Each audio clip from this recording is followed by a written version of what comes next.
I didn't walk away to prove anything or to hurt her. I left because staying would have unraveled the last threads of who I was. When love turns into a battlefield, when every moment with the person you cherish starts to chip away at your certainty, you don't wait for the final wound to decide. You leave even if each step feels like a shard of glass in your soul. That's what I did, carrying a fractured heart into the unknown.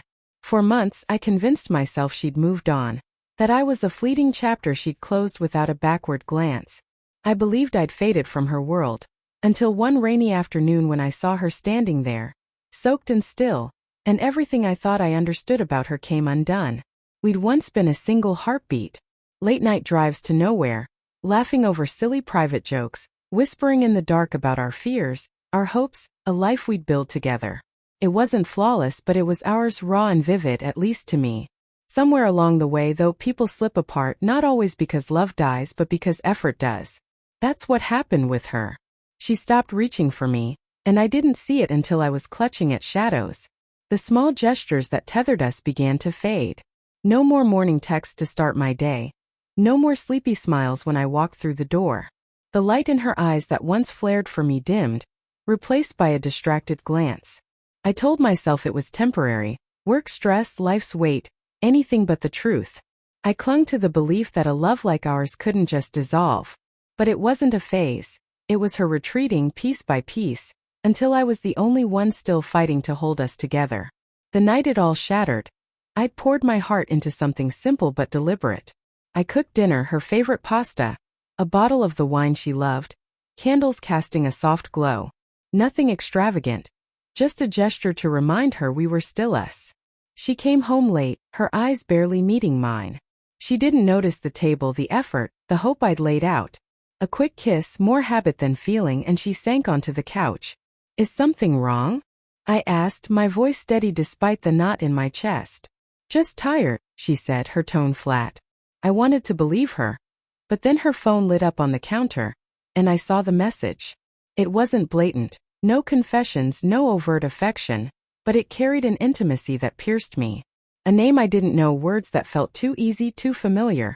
The kind of connection she'd once reserved for me. Worse was her smile as she read it, quick and unguarded, the kind I hadn't seen in months. That smile told me more than any argument could. I didn't shout or demand answers. I didn't beg for explanations. I walked to our bedroom, packed a bag with only what I needed, and left. The door closed softly behind me, but the sound echoed like a gunshot in my mind. Weeks passed without a word from her. No calls, no texts, no sign she cared I was gone. Maybe she was giving me space, respecting my choice. Or maybe I'd never held the place in her heart I thought I had. That silence was louder than any rejection. It whispered truths she'd never voiced. You were easier to lose than I imagined. So I did what I could, I pieced myself back together. A new apartment bare but mine. New habits to fill the hours. New wounds I learned to carry in quiet. But at night alone the questions gnawed. Was it my fault? Did I fall short?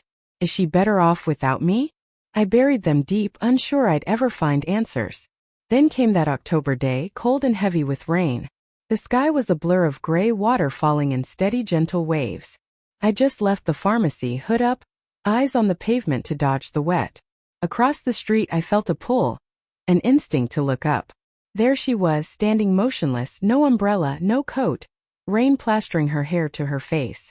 Our eyes met, and time folded in on itself.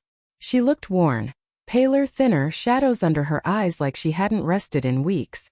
But those eyes, they were unchanged, and they held me fast. My pulse roared. Part of me wanted to turn and vanish into the crowd. Another part, stronger, was already moving. I crossed the street, rain seeping through my jacket, my heartbeat drowning out the storm. When I reached her, I stopped, close enough to see the droplets clinging to her lashes. Neither of us spoke. The silence stretched, heavy with everything unsaid. Then her lips parted. I didn't know how to face you, she said, her voice trembling, almost lost in the rain. I thought you hated me, so I stayed away. But there hasn't been a day I didn't think of you. I stood there, rooted, as she stepped closer. I wanted to call, she continued. So many times, but I knew I didn't deserve your voice. Her hand shook, not just from the cold. I messed up.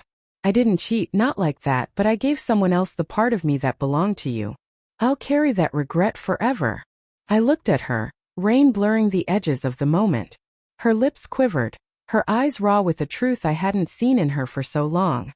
No excuses, no deflections, just pain laid bare. I'm not here to change the past, she said softly. I just needed to say I'm sorry. Not because I want you back, but because you didn't deserve to hurt alone. Something inside me stirred. A piece of myself I'd locked away months ago. Not love, not longing, but a release, a thawing of the ache I'd carried. I reached into my pocket, pulled out a crumpled napkin from the pharmacy, and handed it to her. She laughed, a small tearful sound.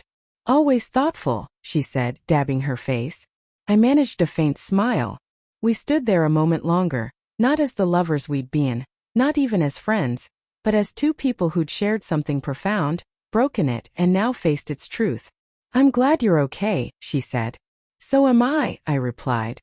She turned to walk away, her figure fading into the rain. For the first time since I'd left, the weight of her absence didn't crush me. I felt unburdened, not by her apology, but by the clarity it brought. I'd spent months believing I'd failed her, that I'd been erased from her life. Seeing her there, vulnerable and honest, showed me she hadn't moved on unscathed. She'd been carrying her own scars just as I had.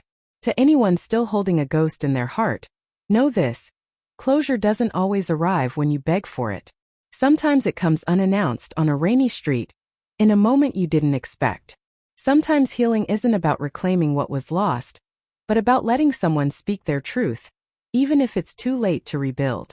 I walked away from her that day not with regret, but with peace, a quiet certainty that leaving hadn't been weakness but survival.